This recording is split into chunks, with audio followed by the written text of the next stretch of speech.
Hey friends, so welcome back to DBC Live. We are streaming from Facebook, also from YouTube, and this is your Thursday night free PD 2020 fall series, and we are super duper excited to have Todd Nesloney on the show with us. Todd, welcome to DBC Live. Hey, Tara and the DBC fam. Thank you so much for having me. I have been looking forward to get to chat with you today. Well, we have too. In fact, Dave and I got on earlier and we were just talking it up. Hey, don't forget, Todd's coming on at 6:30 Central. You don't want to miss this. So if you are joining us tonight, please do put your name and where you're from over in the comments. Todd has 4 books with us. He is a very accomplished author. We were talking about this right before the show. I'm like, I'm missing one of your books. And I feel the promos for these. Like, I should know this. But we just keep it real in DBC, and he reminds me of which book I'm missing. And so we have them all, and you will get to choose which book you would like to have as the winning prize. So one of you over in the comments is going to win a free book tonight, maybe even 2, since we have four books to choose from. Maybe we can have 2 winners. And so we will choose those winners on tomorrow morning at 8 a.m. So as we're getting started, tell us who you are, get something over in the comments. And as Todd is talking and teaching us something new tonight, be sure and be his little amen corner over there. Tell him what you're loving and what you still have questions about, because that's what this is all about, an interactive, free opportunity to learn something new, but also to interact with our incredible authors. So Todd, please do give a more formal introduction than just being my author brother of 4 amazing books, and tell everyone who you are before we get started today. Yeah, so I'm Todd Nesloney. I have served as an elementary teacher, elementary principal, and I am in my 2nd year as the Director of Culture and Strategic Leadership at the Texas Elementary Principals and Supervisors Association, also known as TEPSA. So I do speaking along the side. I do consulting. I've written a couple books, as you can see below. And so I keep busy on social media with a bunch of different things creating. And I also run this conference called Get Your Lead On with my buddy and actual co-author of When Kids Lead, Adam DeVico. So cool. Todd is a jack of all trades. He can do everything. And I love it because he's usually tried all the things before I have. So if I have any questions, like even StreamYard, even this platform, he's like, oh, you moved to StreamYard. I'm like, yeah, teach me anything that I'm not doing correctly as we go through this show tonight. But I'm super duper excited to have you on the show. I know you also have a children's book that it's not with us, but do check that children's book out. If you could maybe you could tell us a little bit about it right here. It's called Bruce and Lucy. My 10 to 12 year in the making children's book that I finally got brave enough to hire an illustrator and put out there. And so I'm super pumped about it. And by the way, launching books during a pandemic sucks because my children's book came out in March and then When Kids Lead came out in June. And I love meeting people and getting to show the book and talk about it. And you can't do that as well in virtual, but I'm super proud of those 2 books that have come out this year. So fun. And you're right. I get to do that every single day. Launching books during a pandemic. It's a little tricky, but we do know a lot of you are out there reading, and I want to make sure that you know these books are available. They're amazing. I have a passion for children's books, so I'm super excited you share Bruce and Lucy with us as well. And tonight, Todd, I know we had this topic of leaders as readers, but you can share anything with us. This is just an opportunity for you to share something that we can take and apply in our lives right now. And I know that a lot of us are missing conferences, we're missing that interaction. And so DBC just wanted to provide a space where we're bringing quality people in that just talks about like, hey, here's a cool idea I've been trying or I've done, and it works really well. And so we are just excited to learn from you tonight. Well, thank you. Well, there were 2 kind of things I was thinking about talking. And one is, I've really started getting back into the blogging world lately. I kind of, when you're writing a book, for me, it takes all of me. And so I don't have anything left to hardly write blog posts or anything like that. And so now that When Kids Lead came out in June, I kind of got the itch to start blogging again. And one of my goals was to just be a helpful and honest voice for educators, because as educators and administrators, those who are watching that are in those two fields, you know that we can't always be as honest as we want to be about things or our frustrations. And there are some out there who really are, but we always live in this fear of getting our hands slapped or something always bad happening. And so with me, I've started to really try to blog and be a voice for those who don't feel like they are in a place where they can speak up themselves. And I've tried to share my own journey. This year, I've talked a lot about depression and anxiety and mental health and really kind of diving into those things. And I'm doing a live tonight in like an hour and a half where I have a panel of people where we're going to be talking about depression and anxiety. And so, just seeing all the weight that everybody is under right now, I really wanted to bring the blogging back and share just my own personal experiences, because sometimes people will look at somebody like me or like you, Tara, or like Dave, and they're like, oh, they've written a book, they've got it all together. And it's like, if anybody's a hot mess, it's us. Like, we do not have it all together at all. And so that's the quote of the night. Yeah, and so I'm just kind of the hot message does. But I just kind of wanted to be writing that so people could see, like, this is my heart. I struggle too. I have doubts and fears, all those kind of things. And so, and people always ask me, like, where did they even begin with blogging? And I'm like, well, I just started with a blogger. And my goal when I started blogging was to write for nobody but myself. Mm-hmm. It was an avenue for me to put my feelings out there. I'm not a journaler. My brain thinks too quickly and I can't keep up with my hands and it frustrates me. And so, but I can type really fast. Thank you, Mom, for making me take those typing classes. But so it's easier for me to type out all my thoughts and feelings and put them out there. And so when I tell people who want to start blogging, I always say, start blogging for you.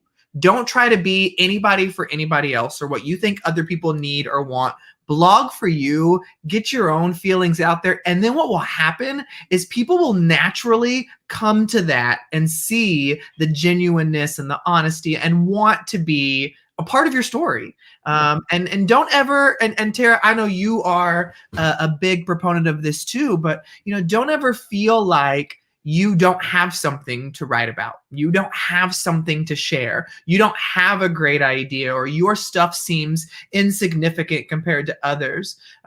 Because, and actually my blog post that I released today was all about, there will always be people who try to define you, who try to tell you that you don't belong at the table, that your voice isn't important enough, that you don't have anything creative to bring to the team. And I always remember what my mom told me when I was a kid, because I remember going to her and being like, Mom, they made me so mad. Like, they are making me so angry. And she would say, nope, you've got to stop that now, Todd. And I'm like, what? And she goes, nobody makes you feel any kind of way. You allow them to make you feel that way. And so don't blame them for you feeling that way. You're allowing their words to get to you. And so my post today was called Say I Won't. And it's based after a new song that came out from a band called Mercy Me called Say I Won't. And it was just kind of that whole deal, like tell me that I'm not going to be anything, that I'm not going to do this or that. Say I won't, because I will prove you wrong. I am such a person that I'm just like, tell me that I can't do it, and I'll show you somebody who can. Yeah, exactly. And if not, and maybe I won't be able to do it, but you know what? I'm going to go down in a blaze of fire rather than just giving up really easily. So yes, I am the same way. We come from the same like background when it comes on that. Like, tell me it's impossible. Or even for me, like, it's just all these statistics placed against me. Yeah. As a little girl, and I was just like, forget that. Like, I will, and it's always been that way for me. Like, say I can't, and it's game on. Well, and kind of in bad ways. Yeah, well, and something too that I forget as well is that when we are interacting with someone, we're seeing them in their current chapter of life. We don't see all the pieces. And so, like, people see me and think, oh, well, he's successful because he has this or that or whatever. He's got it together. And it's like, no, I've got a lot of experiences just like you, Tara, because you and I have talked about this before, a lot of experiences in our life that could have put us on a completely different path. I mean, I remember being in high school and my principal, and I was never in trouble in high school because I knew my mama would be my behind when I got home. So I was like, I'm not going to do anything to get me in trouble. But in high school, the principal pulled me into his office and chewed me out for something he thought I did. And him and the assistant principal, I remember my junior year, I can so vividly remember it, but they told me that I would never be a leader at the school, that the school didn't want or need people like me in places of working with others. And I was just like, I mean, you got to imagine this little kid. I'm still short today. People can't see because I'm sitting in this chair, but I'm a short guy. And so I'm this little kid in high school who never been in trouble. And these two adults that I was taught to respect are yelling at me and telling me all this stuff. And so I remember this is when we still had payphones in the school. I went to the payphone at the front of the school. Wow, that makes me feel really old when I say that out loud. But anyway, I went to the payphone at the front of the school and I called my mom and I was like, pick me up. And she was like, what? Pick you up? Why? What happened? And I'm like, pick me up now. I will tell you when you get here. I don't want to talk about it now. And my mama was a mama bear to the max. And she came up to that school on fire. But there's things like that. I mean, even when I got hired to be a principal, I remember somebody in my former district that I was leaving made a comment to one of my colleagues that he's never going to be a good principal. All he cares about is relationships, and being a principal is so much more than that. And I mean, and it's comments like that I'm like, you know what? I'm going to kill this job. Like I'm going to be the best that I can be in this. And I hope you're watching because I want you to see, dang it, I got to eat my words. Yeah. Like you're going to need me before I need you, buddy. Exactly. That's exactly how I think. And I think it's a great way to think. So if you're out there and you're super concerned about what other people think about you, well, there's always going to be critics. There's always going to be, the more work you put out there. So Todd, you're constantly putting so much content out. You've been in a lot of roles where you've had this opportunity to build your credibility, show people what you're made of. But the more we put out there, the more criticism we get. It's just part of it, right? And I think that's what you're saying here. I mean, that's what I'm gathering is just be you and write for you and be as real as possible, because honestly, that is what people connect with. That's what people love. And when you are building those relationships, which is the key to every single thing that we do, that's how you're building your audience. It's also how you're building your brand. If you're working on building your brand, that's the way you build it. That's how Dave built this company. It's off relationships and off building a culture around a hashtag and around a book. Well, and one thing I would say too is I want to make sure that people are hearing. I want people to hear me also talk about a line that I'm drawing here too. I want to be very clear when I say, like, tell me I can't, tell me I won't, or there's people who don't value you or whatever. And like you said, Tara, there are going to be people, especially on social media, who will run their mouths about everything because they're so miserable in their own lives. The only way they continue on is by making you feel miserable. And if any of you have worked in a school for very long, there are people at your school who are so miserable in their own lives. They work to make you feel miserable. But in all of that, standing up for yourself and being true to who you are and everything like that, what I also want to be clear about, though, is there's a difference between that and listening to constructive criticism. I don't want anybody to hear me say this today and think that, oh, well, what if that person was trying to give you constructive criticism? No, I mean, the difference between somebody who's working to make you better or who's calling you out on something that you need to reflect on. And so for me, it's always a place of, and I'm not always good at it. It is a lesson I am still learning at 35 years old. You think I'd have this down by now? But it's a lesson of learning to listen and digest before I speak. And that was one of the biggest lessons I had to learn as a principal was people are going to spew at you all the time because hurting people hurt others. And your job is not to jump right back at them and tell them why they're wrong and why they're not right. Sometimes your job is just to sit there and listen. And not even to respond in the moment. It is okay in those moments to say, you know what, I really need to take and marinate on this a little bit. Can we finish this conversation tomorrow? Like after I've had some time to sleep and really put some thoughts together? Because I think a lot of our issues come from us getting super offended super quickly without ever seeking to understand and without ever seeking to listen. Because even like you said, Terry, I've had the pleasure of writing several books, but through that process, I've grown and learned as a person. So if I were to go back today and try to rewrite Kids Deserve It, there are probably little things that I would change and things that I would add in there and things that I've grown as a person. And like, you know what? I said this, but there's so much more depth that I meant now that I've been through even more that I'd like to go back in and add. Or that things that people have brought up that, Todd, you wrote this, but it made this group feel a certain way.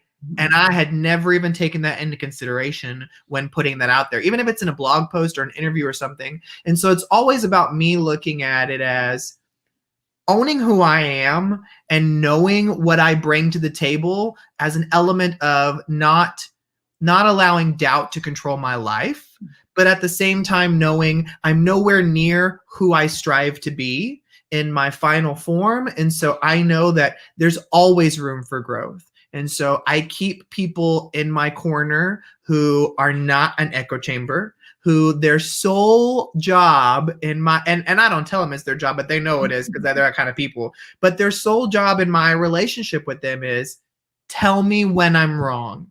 Tell me when I'm being an idiot. Tell me when I'm being too smart alecky. Tell me when I shouldn't have said that and to remove it or to apologize or to edit it. Like, call me on my crap because I trust you, I love you, and I can listen to you more than this random stranger who tells me that I'm such an idiot for thinking this way. And then I start to doubt and I think, wait, no, that's just somebody running their mouth. When I really go in and reflect, it was okay. But, keep those people in your corner who aren't just there to make you feel good. Because if you're always feeling good, then you are not really growing, because growing is uncomfortable and painful, and you make a lot of mistakes along the way. And yes, Dave, I'm 35, and trust me, I do not feel like a baby. And my wife can tell you, with the back that I have, I feel like I'm 60. And that's not very old either for anybody listening today who is 60 thinking I'm calling them old. I'm not saying that either. I'm just saying as I get older, I'm definitely feeling it physically. It's so true. There's so many great things about what you just said, Todd. I just love that you talked a little bit about constructive feedback. Like we know what that looks like and sounds like. And we also know what it looks like when people are trying to limit us, and we should feel limitless, because truly we can learn and do so much more than we even believe that we're capable of. And I'm super grateful too for the people in my life, Dave and Shelley being two of them, that are just great at helping me to see the areas of growth where we can take this and move to a new place. Like whether I'm working with authors or I'm working with them or I'm working with other people that are helping us in the editing process, just learning that there's, like you said, there's so much for us to learn. There's so much, like people always ask, who's your hero? And I honestly don't have a human in my life hero. So I always just say it's me in 10 years, because I hope in 10 years, I'm like super stoked about that person. Okay, and I've got to write down that answer because I love that answer so much. I got it from Michael McConaughey. I think I heard him on an interview a long time ago. So of course, credit to him. But there's another thing that I heard you talk about, and it was just talking about like trying to listen to understand. And I read a quote yesterday. I don't know who it's from. It wasn't attributed to anyone, but it said people aren't being difficult. They're having difficulty. And I love that thought, because I think a lot of times, especially in 2020, we're like, geez, they're being so difficult. Like, I don't even know how to handle this person. But maybe it's just they're experiencing difficulty. And we need to help them in that way so we can get to this place of growth or production or whatever it is that we're working on. So I just thought that was a great way of thinking about dealing with people as well. Like when you're talking about talking to people, giving them some time, but giving them some grace as well. Well, and I think what you said there's really important is that the person that they bring to you is their best in that moment. And they may not be having a great moment. It just kind of, it reminds me of the Rita Pearson comment that she makes. And oh my gosh, I love her. I'm so devastated I never got to meet her. But I love when she talks about, your parents of your students send you their best. They're not keeping any kids at home locked away where they're keeping all the good ones at home and they're only sending you the ones that are out of control. No, they send you your best. So when you accept those students into your life and into your classroom, that's what you look at them as. This is the best that they have, and it's enough. And yeah, we're going to mold it and we're going to shape it and we're going to make things different, but don't ever look at it as, well, they just gave me the scraps. It's like everybody's best is a little different. And so that's why when you set standards, you set them for yourself. And so you reach that, and then you look at how other people are growing. And to me, it's always about just making sure with my students, it was always about, you know what? I don't really care how you came to me. I care that when you leave me, you're better. And if you leave me and you're better, then I did my job. Yes, indeed. I love that. Man, we're just keeping it real tonight, and I love it. I think this conversation is so vital, though. I think there's a lot of people dealing, we're all dealing with people. If you're not dealing with people, then you don't have a pulse, or you're just hiding somewhere because all of us are dealing with people. And as long as we're dealing with humans, we're going to have these kinds of situations. We're going to have these moments where we have self-doubt. We have to overcome that. We're going to have moments where critics are trying to push us down, and we have to overcome that and remember that we're limitless. We're going to have moments where we're dealing with hostile people and we don't know really how to handle it, but we got to be able to figure out, like, are they just struggling and we need to get to the end of this and then try to get to the point of the story? Or what is it that we can do to better serve them, to empathize with them, to be that person for them? And I just love all the things that you're talking about tonight. Well, thanks. But you're right. It's so timely right now to be having these conversations, because not only are the holidays really difficult for some people, and that's another conversation that's actually my blog post for next week that I'm working on right now, is just that, so many times as educators, we throw these big celebrations at school, or we get so excited about the holidays, but the holidays are really difficult for some people, whether it's something that happened in their past, whether it's the first year without somebody at the holidays, and even on years like this year where it's a pandemic and many are being encouraged to not gather in the same groups they've gathered before. And so they may be spending the holidays alone this year. And that is a suffocating feeling, to not know when it's going to change. And so I think it's just really important to remember that, be someone who is always seeking to understand, instead of just feeling like people, and it's going back to what I said at the beginning, instead of just feeling like people are being mean to you all the time. Sometimes they are. They're just a jerk. They're just an idiot. Ignore them, walk away, don't say anything back. Sometimes people are just a jerk.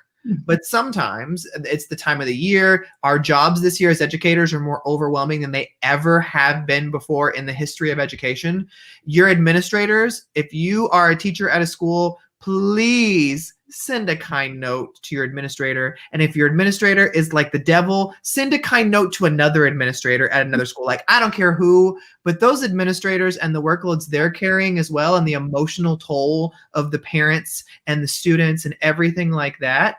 I think it's important to remember to pour into them. For me, on my really rough days, on my days where I really feel like I'm not who I want to be, that's when I go and pour into other people, and I start writing notes. I start sending out text messages. I send a little video. I do whatever just to people to just say, hey, I was thinking about you. You're amazing. I'm so glad you're in my life. Or you did this last week and it meant a ton. And then I end up going, okay, I feel better now. I spend time not on me, but on pouring into somebody else, and I feel a little better. It's so true. And I love those little notes. That, like, never underestimate the power of a little note or an email even. I know a note is so much more personal, but some of us can't be in person with other people. So an email works too. I have a smile file in my email, and I have a smile file, like, little folder.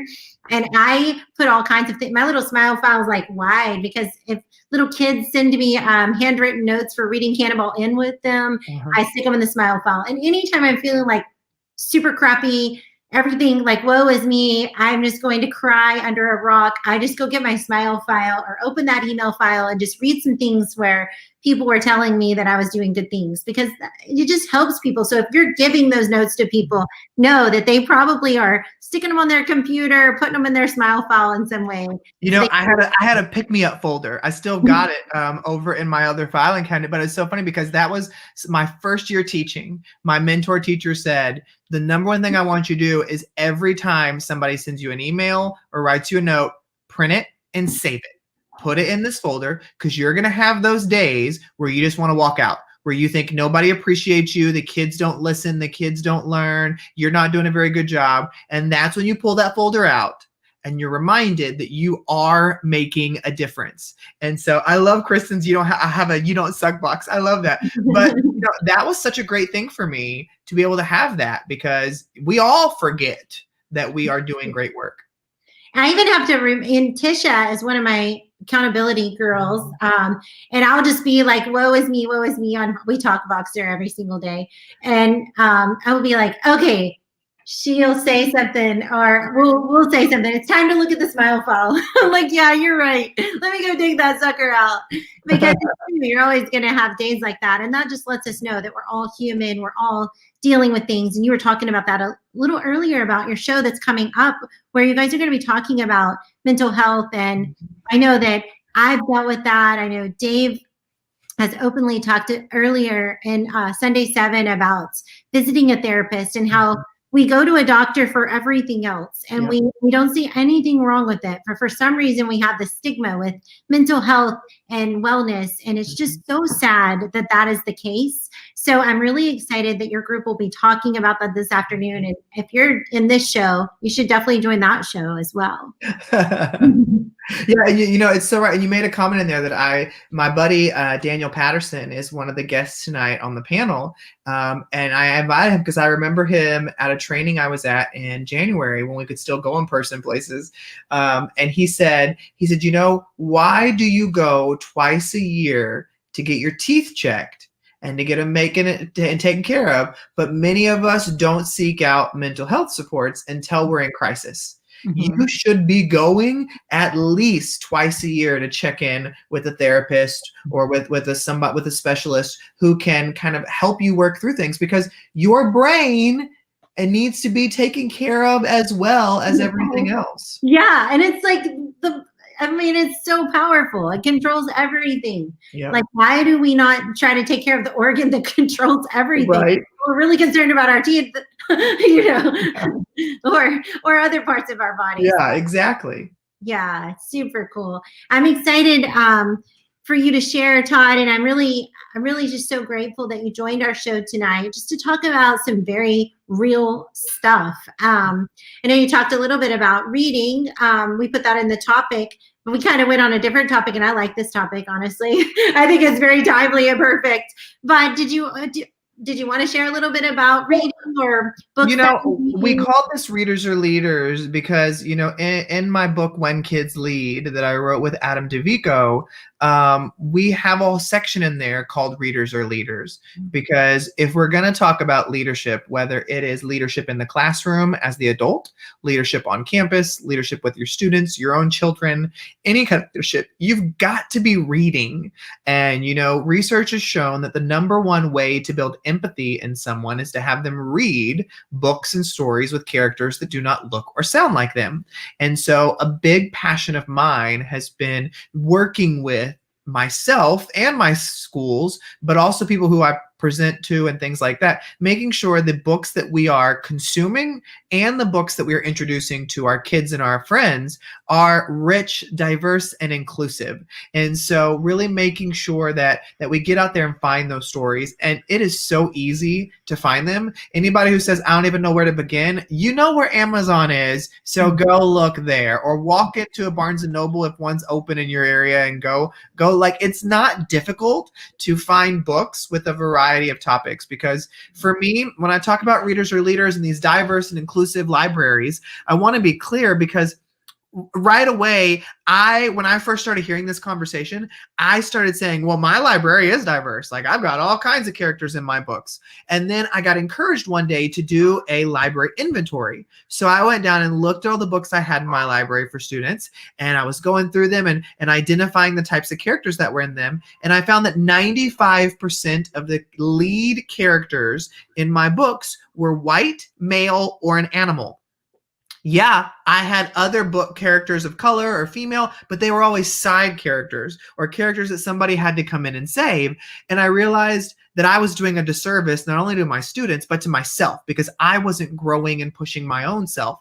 And so that's why I've really worked to identify, to make sure that I am making sure the books that I'm consuming, that they have a variety of characters, and that I got to remember my book is not diverse or inclusive until that historically marginalized character is the hero of the story that nobody has to save. And I think, one of my favorite examples is Song for a Whale, which, oh my goodness, came out last year. The author's actually right up the road from me here in Texas. And it's about a young deaf girl who is the only deaf girl at her school. And everybody else can hear. She has an interpreter that interprets things for her in class. Her parents are both hearing, but her grandmother is also deaf. So her grandmother is the only other fully deaf person in her life. And she always has felt different and not able to communicate. Until one day in science class, they're learning about a whale named Blue 55, which, fun fact, is based after a whale in real life. So after you finish reading the book, you can go and research it. But she learns about this whale, who whales communicate via echolocation and a certain hertz level. And so this whale actually communicates at a much higher hertz level. So none of the other whales or dolphins understand what it's saying. And so when your pod can't understand you, they kick you out. And so this whale has spent its whole life going from pod to pod to pod, trying to find where he belongs.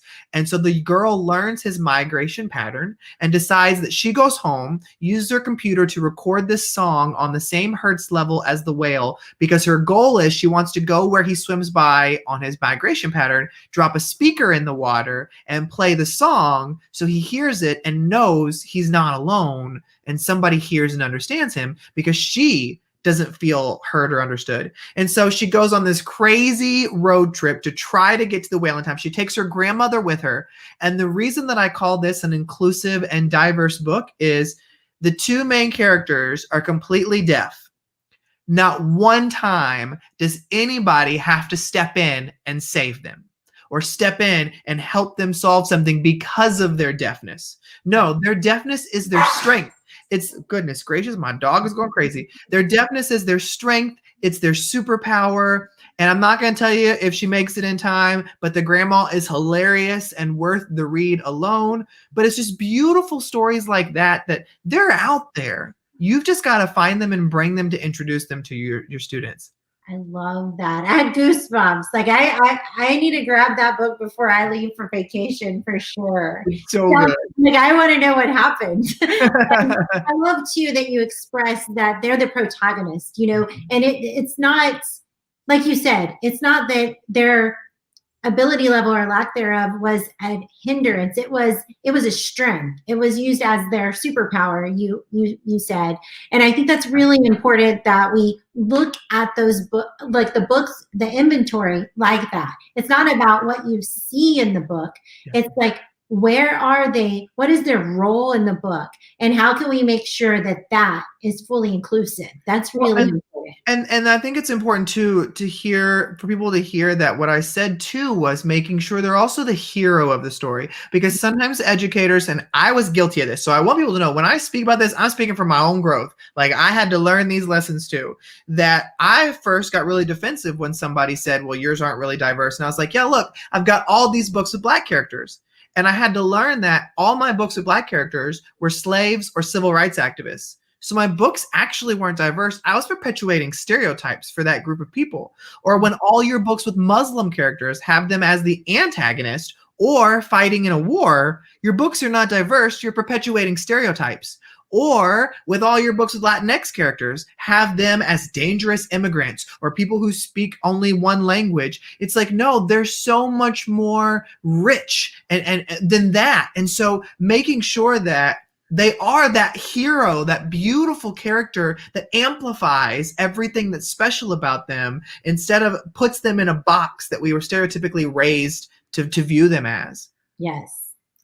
Amen.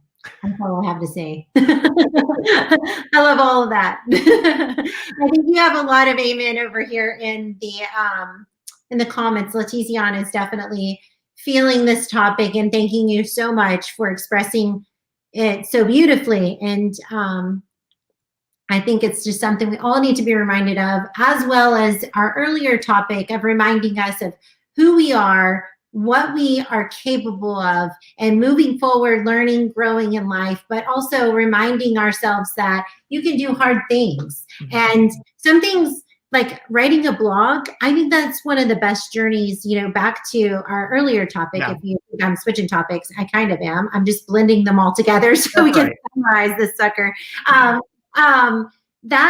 That is one thing that has really helped me so much to grow as not only as an educator, but as a human. I am a daily journaler, so that is something that I do every single day.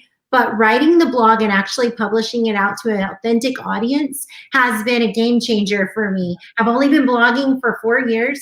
I mean, only a year later was I an author. It was like crazy how that all kind of spiraled out of control. But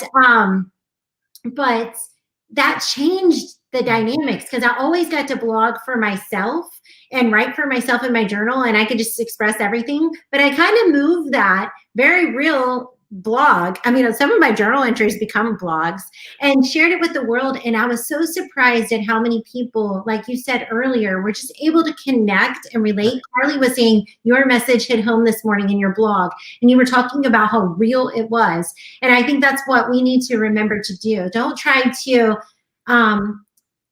make it all beautiful and everything. Just get your thoughts out there and press send, ship it out there, because you never know who you are impacting and who you are helping to encourage to be their authentic self too. Completely agree with everything you said. See, we're at the end. So I think, Todd, thank you so much for joining us. We had so many people in here. Remember, all these comments over in the comment section will be entered to win Kids Deserve It, Sparks in the Dark, Stories from Reb, or When Kids Lead. All of them are outstanding. I can't tell you enough about them. I think if my boss is okay, he's over in the comments, so we'll let him comment. We'll try to give away 2 of these books. We'll give away 2 winners. You'll get to choose from these 4 books, and we will ship them out to you. And hopefully you'll have them by your winter break so you can spend some time reading. Remember, if you are the winner of this book, we love selfies. We always send these out with little pirate hats. Send us some selfies. Tell Todd what you're thinking about his manifesto, because our authors really love to hear from their readers for sure. Todd, any last words you want to say before we close out tonight? I mean, for the people that are here, you've worked all day and you showed up for this, so thank you, number one. But I think what I'll go back to is exactly what my post was today, is remember that no matter how much they tell you you don't deserve a seat at the table, or that your voice isn't strong enough to be involved in the conversation, or that you don't bring anything unique, don't let the ignorance of others define who you are. You have incredible worth and value. And if you have not heard anybody tell you that recently today, then you were meant to be here tonight to hear me tell you that you have incredible worth and value that nobody can take away, because it's all yours. So own your brilliance, own your genius, and know that you are here for a purpose. Yes. And do that. And I saw Dave over here. Oh, Carly's crying. She loves that so much. We thank you, Carly, for being here today. And yes, that message is for all of us. And Dave says, do it. That means write your story. I know he's talking about blogging. And so just do it. Just get out there, share your story, however that looks, sounds, and feels, and know that it's very important. And you are a very important piece to this big, huge puzzle. Because who wants a puzzle with a missing piece? Exactly. Plugged in. So thanks, Todd, for joining us. Thanks, everyone, for joining us. Remember, we will choose our winners tomorrow morning, 8 a.m. Central Standard Time. Look in the comments, because 2 somebodies are going to be lucky winners over there. So, Todd, thanks again for joining us tonight. We're always honored to have you on our show. Thank you. Bye, everyone. See you next week. Same place, same time, different host. By the way, I'll be on vacation. So you get the captain host and different guests. So we'll see you next week.